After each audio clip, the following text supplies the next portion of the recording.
Ce soir, au Nouvelle nationale d'Apéréenne, rassemblement à un centre de guérison autochtone. C'est surtout qu'on donne beaucoup à la communauté. Plus que l'argent de poche, le bingo rapporte gros aux communautés. Et en entrevue, Diane Laballe, fondateur du Cercle spirituel Indigiqueer Québec. Bonsoir, je m'appelle Emilia Fournier. Bienvenue aux Nouvelles nationales d'APTN. Ma collègue Chouchane Bacon est en congé cette semaine. Pour commencer, nous étions sur le terrain à Saint-Alphonse-Rodriguez, où un centre de guérison autochtone au Québec a rassemblé ceux qui travaillent avec les hommes autochtones incarcérés pour partager leurs méthodes de guérison qu'ils développent depuis plus de 30 ans.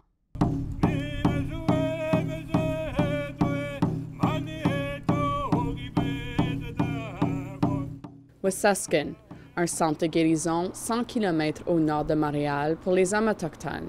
C'est le seul centre de guérison de son genre à l'ouest du Manitoba qui favorise les pratiques de guérison traditionnelles et le retour à ses racines. On pense que c'est petit, l'artisanat, mais non, c'est grand, c'est grand. C'est vraiment les racines. C'est vraiment nos grands-mères. Pendant le récent rassemblement Wetaskiwin, qui s'est déroulé du 15 au 18 mai, des agents correctionnels, des agents de libération conditionnelle et des intervenants communautaires ont pu partager leur savoir, réseauter et apprendre plus sur les méthodes de Wetaskiwin. Quand la personne est libérée, bien, si vous êtes un agent qui est dans la communauté, bien, on s'attend à ce qu'on devienne collaborateur, de dire, OK, comment il va le gars? Parce qu'on a tout l'intérêt, le gars ou la fille, le même intérêt, c'est que l'être humain retrouve son équilibre, travaille sur sa guérison. Doc a 68 ans. What's Wetaskiwin mean, you know? Well, Wetaskiwin's right. The clouds after the storm. Il a dû passer 2 ans dans une prison à sécurité minimum avant d'être transféré à Wetaskiwin. Il y termine les dernières années de sa peine de plus de 20 ans. Now, since I've been in this healing journey, of the 7 sacred teachings, the one I'm most in depth with right now at this stage of my healing is honesty. Start with myself. Doc fait beaucoup de bénévolat au centre. Il dit que les cérémonies traditionnelles, les activités artistiques et les enseignements des aînés ont été essentiels à son chemin vers la guérison et à sa connexion avec sa culture Mi'kmaq. You would have never seen these tears before. Because the life I lived, it was a sign of weakness in the world I came from. Roger Vachon est un intervenant au Centre Mamuk à Québec, qui assiste les Autochtones en milieu urbain. En tant qu'Innu, il dit que le rassemblement présente une occasion pour les Autochtones en correction de connaître l'importance de la spiritualité autochtone. Pour aider nos gens qui sont en dedans des murs ou qui ont vécu des choses difficiles, c'est vraiment le côté spirituel. Les gens vont venir chercher quelque chose de fort là-dedans. Tantôt, on va vivre un sweet lodge, ça va être quelque chose d'important pour ces gens-là, de vivre quelque chose là-dessus. La spiritualité amérindienne commence à revenir, à aider les gens beaucoup. Les prisonniers autochtones doivent atteindre le statut de sécurité minimum pour participer à Wetaskiwin. Mais en 2018, la Cour suprême a statué que l'outil utilisé pour déterminer les classifications de sécurité était discriminatoire à l'égard des Autochtones.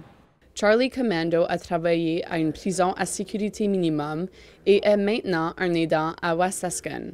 Il dit que malgré la haute demande pour les centres de guérison, Wetaskiwin est rarement rempli à sa pleine capacité. They basically don't send us a whole lot of people over there. It's up and down. It goes back and forth. They nickel and dime us. You know, they give us peanuts. But Correctional Services has everything to help them individuals, but they don't help them. Le centre dépend sur les services correctionnels de leur envoyer des clients et son financement dépend sur le nombre de personnes inscrites. Carrie Thompson, une agente correctionnelle métisse écrit, dit que les ressources pour les Autochtones de Service correctionnel Canada s'améliorent, mais il y a encore beaucoup de travail à faire et plus de centres de guérison sont nécessaires. You can't heal within a prison setting. right? So it's one thing for the individuals to come down and meet with an elder or spiritual advisor, even in the Indigenous programming, kind of to drop those masks and have those interventions, but then they have to put that mask back on and go back to the range because they need to survive. Pour les hommes comme Doc, ça peut tout changer. This place here with Sessions gave me more than I could ever ask for, more than I hoped for when I came here. Because it wasn't even just a sense of belonging, it gave me the sense of belief, you know. And the fact is, you know, the medicines are real, the medicines are strong. Emilia Fournier, Nouvelle nationale d'APTN, Saint-Alphonse-Rodriguez. C'est le début de la saison de pêche sur la côte nord du Québec. Mais les Inuits de Uashat-Makmani-Utanam ne rapporteront pas de saumon chez eux pendant au moins les 3 prochaines années. La population de saumon dans la rivière Moisy a diminué au fil des années. C'est pourquoi ils ont choisi de mettre en œuvre une interdiction de pêche par filet pour 3 ans, pour assurer que les chiffres remontent. Cette nouvelle réglementation découle de consultations effectuées entre 2020 et 2022. Selon le chef Mike McKenzie, ce code ne constitue pas une solution globale au déclin de saumon et aux impacts du changement climatique sur la rivière, mais il est un outil important qui aidera la communauté à revenir à ses racines. Un 3e camp de solidarité s'est manifesté sur le territoire Atikamekw cette semaine pour protester contre les opérations forestières sur le Nitaskinan. Il a été mis en place pour empêcher les travailleurs forestiers d'accéder au territoire pour reprendre les travaux et émettre un appel sur le moratoire en place. Il est ajouté au camp au kilomètre 60 près de Manawan et le camp à Wemotashi. Entre-temps, le Conseil de la Nation Atikamekw veut calmer le jeu concernant la désinformation en lien à l'économie de l'exploitation forestière. Il interpelle le gouvernement provincial à collaborer afin de trouver des solutions concernant les blocages des chemins forestiers du Nitaskinan. L'article a été étiré au maximum et c'est pas venu des autorités Atikamekw, c'est vraiment venu d'une portion de la population. Maintenant, nous, on ne contrôle pas ça et je pense que c'est l'effet, comme je disais tantôt, c'est du ras-le-bol. Et pour nous, là, on a besoin que le gouvernement là, prenne en considération puis prenne au sérieux les autorités Atikamekw pour pouvoir en arriver à une entente rapidement là, sur la question de la foresterie dans les médias, mais également sur l'ensemble du statut juridique du territoire. Au retour, l'importance économique du bingo aux Premières Nations. Soyez là. La radio Squamish vit du bingo.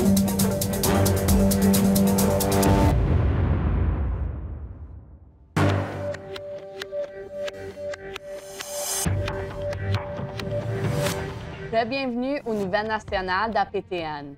Avoir la part du gain avec ce jeu de hasard tant apprécié dans les communautés des différentes nations. Certaines sont plus innovatrices que d'autres pour attirer ces joueurs de bingo. En affaires, la compétition peut être féroce, même en jouant au bingo. Shushan Bacon vous amène dans cet univers où le jeu est sérieux. C'est plus que de l'argent de poche. Le bingo dans les communautés est un incontournable.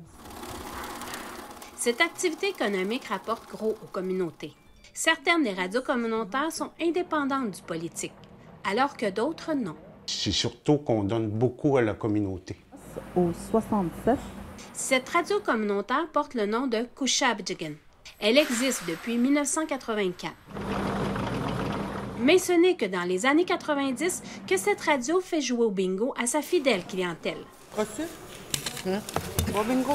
Autochtones et allochtones. Merci. Bon bingo. Moi, mon contrôle, mon studio de bingo. APTN a visité en mars dernier les locaux de cette radio communautaire ainsi que son directeur général, Gilbert Volant. 100% du financement ou des gains ou des profits du bingo. La radio Squamish vit du bingo. paye ses employés, ses avantages sociaux, les instruments que vous voyez, le téléphone, le papier, les cartes de bingo. Vous voyez actuellement, à côté de notre radio, on est en train de construire nos futurs bureaux. Vous voyez l'espace, il est restreint, pas mal restreint. C'est un projet environ de 4 millions. Ce beau projet qu'on est impatient de déménager. B12. Mais le bingo de Cochab-Jugan se joue seulement sur place, soit dans la région de cette île. La seule possibilité de pouvoir jouer est par l'achat de cartes bingo qui sont vendues soit à Magnotenam ou à Ouachat. J'ai 54. Puis le jeu se joue par l'intermédiaire des ondes du 104,5 FM. Volant explique que la fraude existe et que le jeu est pris au sérieux. 26 lignes en attente. 26? 26 lignes en attente que la personne va appeler 24-26. C'est occupé, mais ils vont embarquer dans une autre ligne, sur le même numéro. Plusieurs moyens sont utilisés pour contrer la fraude, comme ce système de caméra qui enregistre tout. B10. Par ailleurs, durant les dernières années, soit en 2017, un nouveau diffuseur de jeux de bingo en milieu autochtone est apparu dans cet univers de ce jeu de hasard. Celui-ci a commencé à diffuser et à vendre ses cartes en ligne en 2020, remportant même un franc succès. Oui, bonjour, bon matin. Apeten a rencontré le chef de la nation Huron-Wendat lors de la diffusion de la programmation de Koué à la rencontre des peuples autochtones 2023 au début du mois de mai. Je veux rester sur le thème là, de Koué aujourd'hui, le succès du bingo. Le succès est un peu dans chacune des communautés. Hein. Il y a plusieurs communautés qui ont des bingos. Je crois à Ouachat, Mac-Maliotenam, il y a une excellente bingo aussi. Donc, je n'irai pas plus loin là-dessus aujourd'hui. Là. C'est des activités qui sont complémentaires, mais vraiment appréciées. Là. Bingo Wendake fait jouer ses clients à 19h30 le mardi ainsi que le vendredi. Alors que le bingo de Cochab-Jugan se joue le mardi, le vendredi et le samedi soir. Selon Gilbert Volant, directeur de la radio CKAU, il affirme que lorsque le cumulatif est élevé à Bingo Wendake, il y a une baisse des ventes de cartes de son côté. On survit à ça. On n'est pas dans le mode panique pour peser le bouton rouge. On a quand même une clientèle fidèle. Qu'est-ce que j'ai su par l'entremise bouche à oreille? Ils sont venus chercher l'information ici pour soutirer comment marchait le bingo localement. Ils sont partis d'ici aller chercher, recueillir de l'information pour se bâtir le bingo à leur communauté. Apeten a tenté de vérifier cette information auprès de la nation Huron-Wendat, qui a refusé la demande d'entrevue, pour finalement obtenir cette réponse. On n'affecte pas aucun bingo. Là. Je veux pas aller dans ça. Je voudrais rester sur quoi aujourd'hui, mais je crois pas qu'il y ait un impact majeur là, de notre entreprise qui est Radio Wendake. Volant est conscient que tout le monde court après les gros montants. C'est sûr que certaines personnes que j'ai vues de Facebook jouaient dans les deux bingos, soit en ligne, puis le bingo de la radio CKAU. J'en ai vu, là. Des vrais maniaques de bingo, il y en a. Avec son conseil d'administration, ce directeur de la radio communautaire de Magnotenam affirme qu'il doit innover aussi sans inquiéter sa clientèle actuelle. J'ai 57. Toutefois, il sous-entend que d'autres projets sont à venir. Peut-être basculer en virtuel? Shushan Bacon, Nouvelle nationale d'Apeten, Wendake. Lors de la côte ouest, rencontre l'Est du Canada dans une nouvelle exposition à Montréal qui met en vedette l'œuvre du maître sculpteur Dempsey Bob. Voici Lindsay Richardson avec les détails. That's how we got the Wolf Clan from her. C'est plus qu'une exposition muséale. Pour l'artiste, c'est plutôt une réunion de famille. Even now, I can feel these guys. They're like my children, and I haven't seen them for a long time. And this one little piece was looking at me, this little mask, and saying, "Where the hell you been, Dad? It's 40 years, you know. Haven't seen you for 40 years." Voici le Clan de Loup, l'art de Dempsey Bob, la première rétrospective complète de la carrière de l'artiste Talton Tlingit. Plus de 60 œuvres ont été récupérées auprès de collectionneurs privés, retirées d'entrepôts ou prêtées par le Musée des Beaux-Arts du Canada. We never thought we'd get this far, you know what I mean, like in one lifetime, because of where we started. Dempsey Bob est l'un des sculpteurs les plus prolifiques de la côte nord-ouest. Il est membre de l'Ordre du Canada et récipiendaire d'un prix du gouverneur général. Quand il a commencé, l'art de la Côte-Ouest suscitait peu d'intérêt et le marché était limité. Mais la situation a commencé à évoluer peu à peu au commencement des années 1980. Ça fait longtemps que le musée acquiert des œuvres par des artistes contemporaines autochtones. C'est sûr qu'on est très intéressé pour faire des expositions. On a eu une exposition de Nadia Mir, de Caroline Monet. Ici, maintenant, on a Dempsey Bob de la Côte-Nord-Ouest. Vraiment, le but est de montrer toute la pluralité des voix dans le pays et à travers le monde. Et c'est quelque chose qu'on est très intéressé à faire. Des objets historiques de la côte sont exposés comme objets de curiosité dans différents musées du monde entier, comme ces deux totems au Forum Humboldt à Berlin, acquis par un explorateur dans les années 1800 au prix de 65 $. If you compare it with costs for logistics or transport, it was much less. Les institutions commencent lentement à envisager le repatriement de ces biens culturels, comme le Musée national d'Écosse, par exemple. À la fin de l'année dernière, un mât totémique volé a été rendu à la nation Nisga'a. Dempsey Bob explique que ces éléments ont une valeur éducative, mais il est également important de reconnaître comment ils ont été utilisés par le passé. When we were in British Museum, we felt like the pieces wanted to come home with us. And we sang them a song, and it was really powerful because they haven't heard a song for 200 years. You know, they were used in dance, the masks, and, you know, with songs, and acted out, and you know what I mean? They weren't just pieces, and they were like part of us, and living pieces.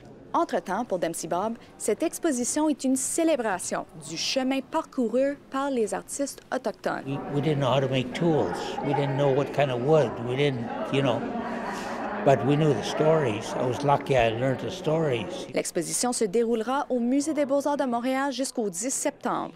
Lindsay Richardson, Nouvelle nationale d'APTN, Montréal. Nous vous invitons à nous suivre sur les réseaux sociaux. Vos commentaires, suggestions et questions sont les bienvenus.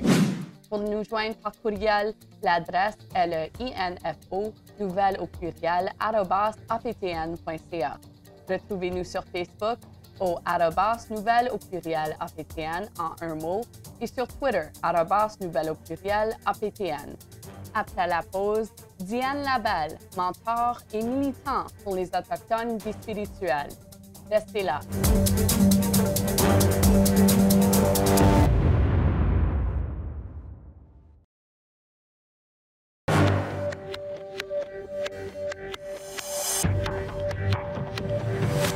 Bienvenue aux Nouvelles nationales d'APTN.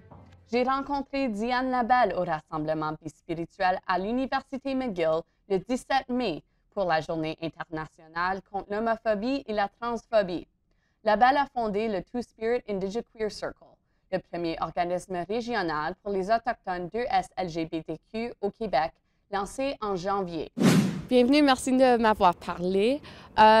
J'aimerais savoir, premièrement, quel est votre rôle dans cette journée de bispiritualité? Aujourd'hui, j'ai été invitée pour venir parler du nouveau groupe régional 2E ou Two-Spirit, ici dans la région que les colonialistes appellent Québec. Alors enfin, on a mis sur pied ce groupe à la fin du mois de janvier. C'est la première fois qu'il y a un groupe régional ici pour être capable d'accueillir les gens qui viennent de toutes les nations, les 11 nations dans la région, et de définir quelle sorte de services et leur offrir des services afin d'être capable de briser l'isolement dans les communautés et de leur donner la chance de développer leur identité comme personnes d'un autre genre qui vivent dans leur communauté et qu'elles ont beaucoup à contribuer à leur communauté. Alors, de réintégrer et de prendre ces connaissances et de vivre plus ouvertement leur vie telle qu'elle est. Et comment est la scène bispirituelle à Montréal et à Québec, au Québec en général? En général, on a du travail à faire encore pour être capable de faire comprendre c'est quoi bispirituel, two-spirit, d'où ça vient, et la définition globale, et non seulement la définition qui a été attribuée parce qu'on a ajouté le 2E ou le 2S à LGBTQ. Ça englobe beaucoup plus que ça intègre alors genre, sexualité et rôle social. Alors, c'est l'intersection de ces trois choses. Alors, il y a beaucoup de travail à faire à l'intérieur de ça. Dans nos communautés, c'est certain que les gens vivent cette différence, cette diversité de sexualité ou de genre, mais n'ont aucun terme pour être capable de s'identifier. Alors, il y a beaucoup de travail à faire en termes d'information auprès des intervenants, c'est certain, dans les communautés, mais surtout auprès de la population qui est là. Alors, c'est avec ce groupe qu'on espère aller les toucher, les rencontrer et même les regrouper afin qu'ils voient qu'ils ne sont pas seuls et qu'ils reprennent leur place dans la communauté. Et avec, malheureusement, il y a beaucoup de transphobie et tout ça qui se passe aux États-Unis. Est-ce que vous voyez que ça influence un peu ce qui se passe au Canada? C'est certain que cette vague de la droite, on la ressent ici. Il y a beaucoup d'inquiétudes. Et les gens, malheureusement, qui viennent aussi des États-Unis pour faire des démonstrations, pour encourager alors le retrait de certains droits qui ont déjà été établis ou peut-être d'arrêter le chemin aussi, hein, le train, parce qu'on était vraiment pris sur une belle route pour être capable d'ouvrir les portes à tout genre, toute sexualité ou expression de sexualité. Et voici qu'il y a cette pression qu'on voit. Ça vient certainement nourrir déjà les réticences qui sont là dans les communautés autochtones qui n'étaient pas prêts nécessairement à regarder ce changement qui a été fait ou les pertes qui ont été accumulées vis-à-vis genre, sexualité due au colonialisme. Alors, ça va rendre le chemin un petit peu plus difficile. La route, elle va être un peu chaoteuse, plus chaoteuse qu'elle l'est déjà. Et aussi, quelle est votre définition de la bispiritualité? La bispiritualité, comme j'ai mentionné tantôt, ça englobe alors genre, orientation sexuelle et rôle social. Et de plus, c'est vraiment une définition personnelle basée sur ce rôle qu'on joue dans les communautés. Alors pour moi, c'est à l'extérieur de cette binarité de genre qui a été imposée et qu'en réalité, ce sont des individus qui ont beaucoup de talents, beaucoup de dons, qui pourraient venir aider non seulement leur communauté, leur famille, mais le monde en général. Comme mentionné tantôt par l'aîné, les choses ne changeront pas à travers le monde sans qu'on est capable d'accueillir ouvertement et de ramener les personnes bispirituelles, two-spirit, aux communautés et leur donner leur place en termes de leaders et personnes de médecine, tradition et de gens qui ont des visions, qui sont capables de voir plus loin et proposer des changements. Merci beaucoup, c'est tout pour mes questions. Merci d'être avec nous. Et merci de m'avoir invité à vous parler. C'est ce qui conclut le bulletin de nouvelles nationales d'APTN. Je m'appelle Emilia Fournier. Merci beaucoup d'avoir été des nôtres et à la semaine prochaine.